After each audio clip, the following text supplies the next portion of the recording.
Hi guys, Dr. Candra here, your go-to integrative veterinary oncologist. Welcome back to my channel.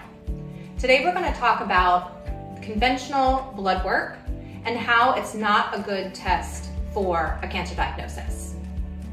Now, have you yourself or have you ever known someone who took their animal in for their yearly annual exam, had all their tests done, all their blood work done, for the veterinarian to say everything looks great, perfect, everything is beautiful exactly as it should be, and very shortly after there was a diagnosis of cancer? Has it ever happened to you or to a loved one's pet or even to a loved family member? Now, how can this happen? How can they have completely perfect blood work and then be diagnosed with cancer afterwards? So many times I have clients come in for their consultation and they say they just got a clean bill of health. Their doctor said they were doing just fine. All of their blood work was normal. Why didn't they catch this earlier? Today we're going to talk about why that is and why conventional diagnostics and conventional blood work are not the best way for us to detect cancer early. Now let me share with you a little bit about how conventional blood work works. There is a very large normal range for most of our blood work diagnostics. Basically what that means is that when we send the blood work out and we get the results back, we have a range of numbers, a low end and a high end of normal. But in reality, for organ function, for the immune system status, for the thyroid function, whatever it is that we are monitoring for with that lab work, although we have a very wide normal range, what we actually want to know is what the optimal range is. So all of these values are going to give us a result. And when they're very abnormal, that helps us to detect when things are very abnormal. But most of the time, what we want is we want our organ systems, our immune system, our bodily functions to be operating in this very narrow optimal. Because once they start to trend outside of that optimal, that's when things become very imbalanced and disease can happen. So let me give you an example. Kidney values are one that are really easy to understand, and that we actually have some data around how long it takes until those values are abnormal.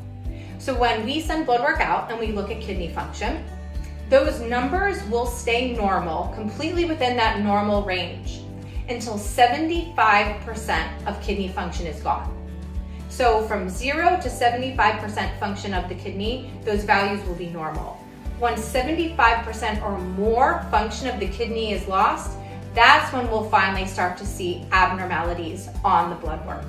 So that leaves a huge opportunity for there to be really early disease happening that could potentially be intervened with things like diet and herbs and other types of integrative therapies before we get to that 75% organ dysfunction. The same thing happens with many of our other values. Thyroid values can do something similar, liver values, white blood cell changes. So what's more important is actually that we're monitoring trends over time, meaning that every year or maybe twice a year, your pet is getting their blood work done and we're monitoring to see what's happening. Because you might look back and see, oh wow, that blood work was normal for the last 5 years, but if I look at it, every year that value went up more and more. And that would have helped us to know that that optimal was actually being changed, that the optimal was increasing and was no longer where we wanted it to be, and it actually was moving towards the abnormal or out of range values. Now, what about cancer cells? Why are they not detectable in blood work? This is a question I get all the time and that pet parents are always very frustrated by. The reality of the situation is that unless it's a true blood cancer that originated in the bloodstream, we're not going to pick up on cancer cells in blood work. And that's because many cancers start outside of the bloodstream. And when we draw blood work, what we're looking for are values that are not cancer cells. We're looking for red blood cells or white blood cells or electrolytes or organ function. We're not detecting those cancer cells.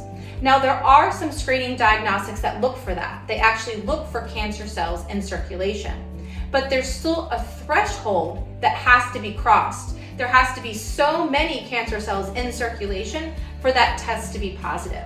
So when there's just a few cancer cells happening, we're not going to get that result. It's still going to be negative. So a cancer diagnosis, much like all of our other chronic disease diagnoses, is a continuum.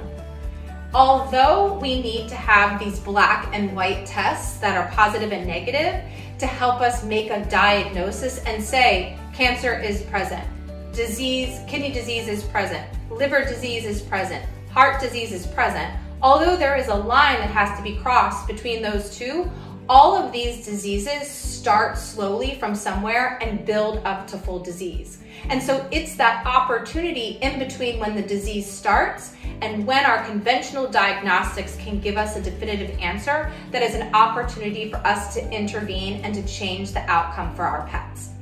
Now, if we look at how long it actually takes for cancer to develop, there's some really interesting studies that have been published, both in people as well as animals, and you're going to be shocked to find out how long it is. There's studies in people that show, on average, the typical cancer has taken 4 to 25 years to develop. So that means by the time the cancer is diagnosed, it potentially could have been developing for the last 25 years. Now, in dogs and cats, their lifespan is much shorter. We know that the typical year of their life is many human years. What is it in animals? Similar studies were done in dogs and cats, and we found that the typical pet cancer at the time of diagnosis was developing for 2 to 10 years. So that means in between that time when that cancer cell started and when we had enough evidence to make that diagnosis, there was potentially a decade of time where we could have intervened to make a difference. So although this can seem really scary, the great news about this is it's totally an opportunity for us to be empowered and to make a change and to make a difference. We know that the conventional diagnostics don't help to get us the answers that we need, but this is the place where integrative and holistic medicine can really help us to make a difference. Stay tuned to the channel and look at my next video that talks about my philosophy, where I can share with you what some of those steps might look like.